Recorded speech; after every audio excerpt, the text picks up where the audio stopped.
तो मैं हूं मेहर आलम और आप देख रहे हैं टेक्निकल वीडियो। उम्मीद है आप सब लोग अच्छे से होंगे। देखिए, आज हम जो बात कर रहे हैं बीम, कंपास या ट्रेमल के बारे में बात करेंगे। और बीम कंपास को ही ट्रेमल कहा जाता है और ट्रेमल को ही बीम कंपास कहा जाता है। एग्ज़ाम में इन दोनों के नाम से हमें एग्ज़ाम में क्वेश्चन दे सकता है। ठीक है दोस्तों, तो देखिए सबसे पहले हम जानेंगे स्टेप बाय स्टेप कि ये क्या इंट्रोडक्शन है, इसका वर्क क्या है, इसके कौन कौन से पार्ट होते हैं, क्या शेप होती है, ये सब आज हम आपको बताएंगे। ठीक है, तो सबसे पहले हम बात करते हैं इसके इंट्रोडक्शन की। ट्रेमल या बीम कंपास एक ऐसा इंस्ट्रूमेंट है या ऐसा मार्किंग टूल है जिसके द्वारा हम बिग सर्किल और बिग आर्क लगाने के लिए इसका हम यूज़ करते हैं। तो मैकेनिकल में इस ट्रेमल का use specially sheet metal work में किया जाता है। शीट मेटल वर्क में इसका यूज़ किया जाता है। हमने पिछले वीडियो लेक्चर में आपको बताया था डिवाइडर के बारे में। तो देखिए, ट्रेमल को आप जान लीजिए कि ट्रेमल डिवाइडर का बिग रूप है। डिवाइडर से हम उतने ही बड़े सर्किल खींच सकते हैं जितनी उसकी लेग फैल सकती हैं, उतने ही बड़े हम उसे सर्किल लगा सकते हैं। लेकिन यहाँ पर ट्रेमल की मैक्सिमम डिस्टेंस होने की वजह से, मैक्सिमम साइज होने की वजह से हम इससे बड़े शेप में सर्किल काट सकते हैं। अब हम इसके पार्ट्स के बारे में बात करते हैं और पार्ट के वर्क के बारे में भी हम बात करेंगे। तो देखिए, सबसे अहम हिस्सा हमारा इसमें बीम होता है। सबसे अहम हिस्सा हमारा ये बीम होता है। ये हमारा बीम है। ठीक है, अब बीम के बारे में हम थोड़ा सा डिटेल के पास जान लेते हैं। तो देखिए, हमारा जो बीम मार्केट में अवेलेबल होता है वो 150 mm से लेकर के 500 mm तक अवेलेबल होता है। ठीक है, दूसरा हम ये बता करके चलें कि अब क्वेश्चन ये आ सकता है कि हमारा ये बीम कंपास आखिर कितने बड़े बड़े सर्किल लगा सकता है या कितनी बड़ी बड़ी आर्क ये लगा सकता है। तो इसका पता हम करेंगे बीम से। बीम का जितना बड़ा साइज होगा उतने ही बड़े सर्किल हम इससे लगा सकते हैं। मान लीजिए कि ये हमारा जो बीम है इसकी जो मैक्सिमम लंबाई है 500 mm मान लेता हूँ। तो 500 mm मान लिया, तो इसका मतलब इससे जो है 490 या 495 जो भी इसकी डिस्टेंस होगी, लेकिन 150 से ज़्यादा और 500 से कुछ कम, 5 mm 6 mm कम तक के ये सर्किल माप सकता है। ठीक है, तो ये थी बीम के साइज़ की बात कि साइज़ कितना होना चाहिए।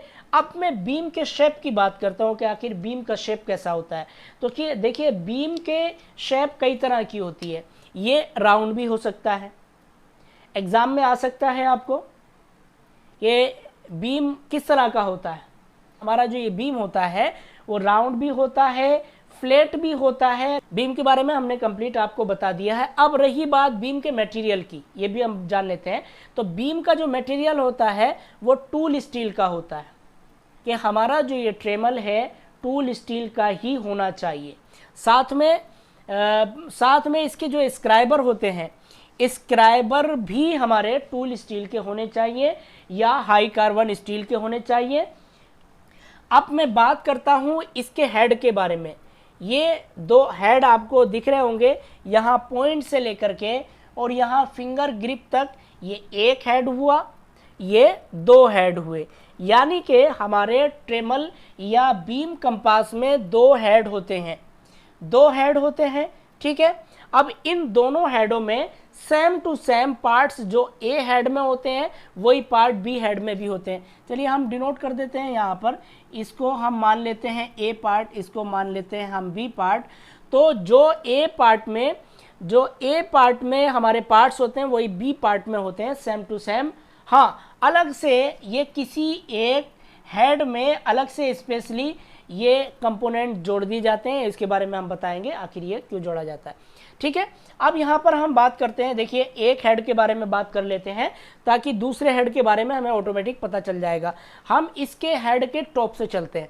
देखिए टॉप पे यहाँ पर ये फिंगर ग्रिप विद नर्लिंग, यानी कि ऊपर जो ये है फिंगर ग्रिप लगी हुई है। फिंगर ग्रिप का क्या काम होता है कि जब हम ट्रेमल से कोई चाप या हम सर्किल बनाते हैं तो इसकी फिंगर ग्रिप को अपनी उंगलियों से पकड़ करके हम राउंड करते हैं या सर्किल बनाते हैं। तो ये फिंगर ग्रिप का इसका स्पेशली यही है कि जब हम सर्किल बनाते हैं तब हम इसको अपनी उंगलियों से पकड़ते हैं। फिंगर ग्रिप के नीचे जैसे ही हम बाते हैं तो यहाँ पर देखिए एक वाशर होता है और हमें पता है कि वाशर का काम क्या होता है। ठीक है, वाशर का काम होता है लूजिंग को कम करना और साथ में दो इंस्ट्रूमेंट को आपस में अच्छी तरह से बांधे रखना, ये इसके हमारे वाशर का काम होता है। वाशर के नीचे जैसे ही मैं जाता हूं तो देखिए वाशर के नीचे यहाँ पर क्लैंपिंग नट है, क्लैंपिंग नट है, यहाँ भी क्लैंपिंग नट, यहाँ भी क्लैंपिंग नट। अब इन क्लैंपिंग नट का काम क्या है, जैसे मान करके चलिए यहाँ पर ये मैंने स्केल ड्रॉ किया हुआ है, तो हमने क्या करना है, हमने 60 सेंटीमीटर का एक सर्किल खींचना है या सर्किल बनाना है। तो हमने क्या करना है, इसके इस पॉइंट को और इस पॉइंट को दोनों में 60 mm की डिस्टेंस को हमें 60 mm की डिस्टेंस को भर लेना है और उसके बाद में ये हमारे हेड हिले ना या इसकी डिस्टेंस ना गड़बड़ाए, इसके लिए हम यहाँ पर क्लैंपिंग नट का यूज करते हैं। इसकी डिस्टेंस भरने के बाद इस क्लैंपिंग नट को घूमकर ये हमारा जो हेड होता है ये हमारे बीम में फिक्स हो जाता है और फिर ये इसके हिलने या कंपन करने की या डिस्टेंस के गड़बड़ा जाने की चांसेस कम हो जाते हैं। ठीक है, तो ये पता चला क्लैंपिंग नट का यूज हम कहाँ करते हैं। अब उसके बाद में हम नीचे आ जाते हैं। ठीक है, तो नीचे जैसे ही हम आते हैं देखिए तो यहाँ पर होता है स्लाइडिंग हेड, ए में भी स्लाइड है, बी में भी स्लाइडिंग हेड है।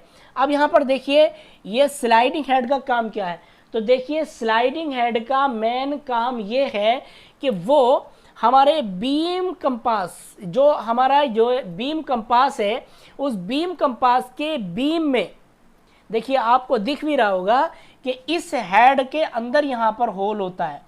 अब वो होल किस साइज का होता है, जिस तरह का हमारा बीम होगा उसी तरह का हमारे हेड के स्लाइडिंग हेड में उसी तरह का होल भी होगा। मान लीजिए कि हमारे इस हेड में रेक्टेंगुलर या हेक्सागोनल यहाँ पर शेप है तो हमारा बीम भी हेक्सागोनल ही होगा। ठीक है, तो डिपेंड करता है कि हमारा बीम किस शेप का है, जिस तरह का हमारा बीम होगा उसी तरह का हमारा यहाँ पर हेड का भी ये स्लाइडिंग हेड होगा। ठीक है, तो स्लाइडिंग हेड का मेन काम ये हुआ कि ये बीम के साथ अटैच्ड रहता है और दूसरा मेन काम ये हुआ कि हमारा जो ये हेड दिखा रखे हैं इन हेड को स्लाइडिंग करने में आसानी पैदा होती है, ये हमारे बीम पर स्लाइडिंग करते हैं। ठीक है, अब उसके बाद हम नीचे आ जाते हैं। यहाँ पर देखिए इसको स्पिंडल भी बोल सकते हैं। ये हमारे स्लाइडिंग हेड को और कॉलेट चक को बीच में जो जोड़ता है उसको हम स्पिंडल भी बोल सकते हैं। इसको स्पिंडल भी बोल सकते हैं या साफ्ट बोल सकते हैं, आपकी मर्जी, आप जो बोलिए। अब जैसे ही हम इसके नीचे पहुँचते हैं तो यहाँ पर देखिए कॉलेट चक होता है और कॉलेट चक का काम क्या होता है, किसी कटिंग इंस्ट्रूमेंट को पकड़ना। अब इस कॉलेट चक में जॉज होते हैं। अब वो जॉज कितने हो सकते हैं, 2 भी हो सकते हैं, 3 भी हो सकते हैं, 4 भी हो सकते हैं, लेकिन ट्रेमल हेड में 3 जॉज होते हैं। और इन 3 जॉज का काम क्या होता है, जैसे ही हमारे इस क्लैंपिंग नट को, क्योंकि यहाँ पर जो है कॉलेट चक है, यहाँ पर क्लैंपिंग नट है लेकिन यहाँ पे कॉलेट चक है, तो कॉलेट चक को जैसे ही हम घुमाते हैं, इस तरह से मान लीजिए हम घुमा रहे हैं, तो इसके जो अंदर वाले जोज होते हैं वो फैल जाते हैं और जब वो फैल जाते हैं तो हम अपना किसी भी प्रकार का स्क्राइबर इसमें एंटर करवा सकते हैं। ठीक है, तो अब किसी भी प्रकार का स्ट्रेट पिन स्क्राइबर या स्ट्रेट पिन स्क्राइबर को हम कैलिपर पॉइंट भी बोलते हैं। ठीक है दोस्तों, तो स्क्राइबर पिन को हम इसमें लगाने के लिए इसके जॉज को ओपन करते हैं आवश्यकता अनुसार, और उसके बाद हमारा जो ये कैलिपर पॉइंट है, कैलिपर पॉइंट को इसमें फिक्स करके फिर अपने कॉलेट चक को हम टाइट कर देते हैं। इस तरह से हम लगा करके सर्किल बना सकते हैं। ठीक है, उम्मीद है आपको समझ में आया होगा ये। अब थोड़ा सा इसकी एक्स्ट्रा नॉलेज के बारे में बात कर लेते हैं। देखिए, दो हेड के अटैच्ड में एक सी प्रकार का भी इंस्ट्रूमेंट लगा हुआ है ये। ठीक है, अब इस स्पेशल टूल को या इंस्ट्रूमेंट को हम कहते हैं कैरियर। यानी कि ये कैरियर क्या काम करता है, ये देखने वाली बात है कि ये कैरियर हमारा क्या काम करता है। तो देखिए, कैरियर का काम यही होता है कि जब हम 60 mm की डिस्टेंस भरना चाहते हैं या 60 mm की डिस्टेंस हम लेना चाहते हैं, तो हमारा जिस हेड में ये कैरियर अटैच होता है उस हेड को ये फाइन एडजस्टमेंट करता है। यानी कि ये धीरे धीरे सरकता है, स्लाइडिंग करता है, जिसका फ़ायदा ये होता है कि हमें एक्चुअल डिस्टेंस मिल जाती है। ठीक है, तो कैरियर का काम क्या हुआ? कैरियर का काम ये हुआ कि हेड को आवश्यकता अनुसार स्लाइडिंग करवाता है, जिससे हमें एक्चुअल डिस्टेंस मिल जाती है। ठीक है, अब इस कैरियर में कुछ पार्ट भी होते हैं। कैरियर में पार्ट क्या होते हैं? जैसे हमने क्लैंपिंग नट यहाँ पर भी दिखाया था, तो देखिए ये भी क्लैंपिंग नट है। हम सी नट लिख रहे हैं, सी नट का मतलब है क्लैंपिंग नट। ठीक है, ये क्लैंपिंग नट है यहाँ पर। और नीचे आ जाते हैं हम, तो ये पूरा कैरियर है। और कैरियर में देखिए ये जो मैंने स्क्रू बनाया हुआ है, ये फाइन एडजस्टमेंट स्क्रू है। फाइन एडजस्टमेंट स्क्रू और कैरियर के बीचों बीच में एक यहाँ पर रेक्टेंगुलर शेप का एक हिस्सा कटा हुआ होता है, पार्ट कटा हुआ होता है, जिसमें हमारा फाइन एडजस्टमेंट नट यहाँ पे लगा हुआ होता है। देखिए ये नट आपको दिख रहा है, ये नट यहाँ पर लगा हुआ है। अब इस नट का क्या काम है? जब हम इस हेड को फाइन एडजस्टमेंट करेंगे, तो फाइन एडजस्टमेंट करने के लिए ऐसा नहीं है कि हम पूरे कैरियर को हाथ से पकड़ करके पुश करना शुरू कर देते हैं या पुल करना शुरू कर देते हैं। नहीं, हमें इसको फाइन एडजस्टमेंट करने के लिए हमें फाइन एडजस्टमेंट नट को घुमाना होगा। ठीक है, तो जैसे जैसे हम फाइन एडजस्टमेंट नट को घुमाते हैं, वैसे वैसे हमारा हेड आवश्यकता अनुसार आगे या पीछे की तरफ सरक सकता है। ठीक है, जब ये एक्चुअल डिस्टेंस में आ जाता है, तो हम अपने क्लैंपिंग नट को टाइट कर देते हैं।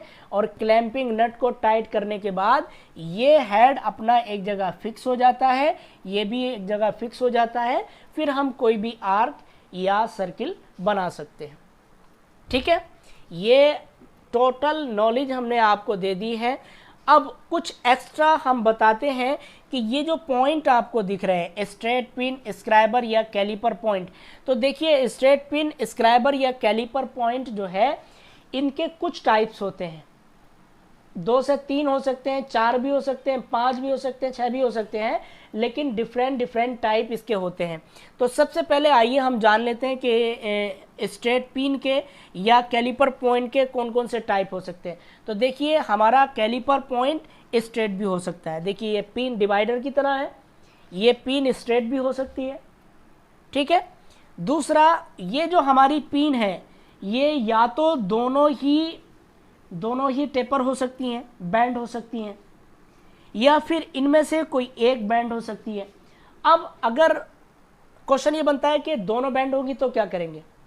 तो दोनों अगर बैंड होगी तो किसी ऐसी जगह सर्किल बनाने के लिए हम इसका यूज करेंगे। जैसे कोई सिलेंड्रिकल वर्कपीस है, तो सिलेंड्रिकल वर्कपीस पे स्ट्रेट तो चल नहीं सकता।